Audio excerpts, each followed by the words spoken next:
Legislative IQ. Increase your legislative intelligence with Florida's policy, budget, and campaign monitoring service. Subscribe today at legislativeiq.com.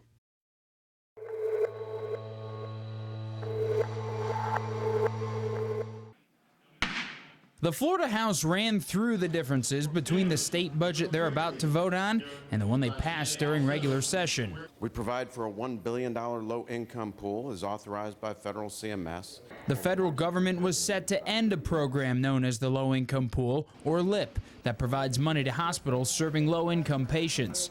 Expanding Medicaid was touted as a better option, but that forced the governor to sue the Obama administration.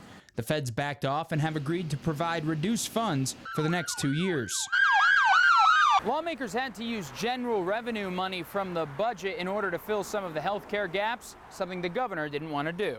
Senate President Andy Gardner said using the taxpayer money helped keep some hospitals open. If the Senate especially had not been pushing for the low-income pool backfill of general revenue, Shands in Jacksonville and others would potentially be closing. But it also cut into other things, like a bigger tax cut for Floridians, even though there was $300 million worth of local projects added to the budget late in the process. Senate Budget Chief Tom Lee says lawmakers tried to find a balance between hospital funding, tax cuts, and lawmaker priorities. With cuts and limited capital improvement programs back at home, and there is a pent-up a demand for some of those things. The governor isn't backing off his lawsuit against the feds. He wants a long-term decision on the funding and maintains there was an attempt to force the state into expanding Medicaid. Reporting in Tallahassee, I'm Matt Gelka.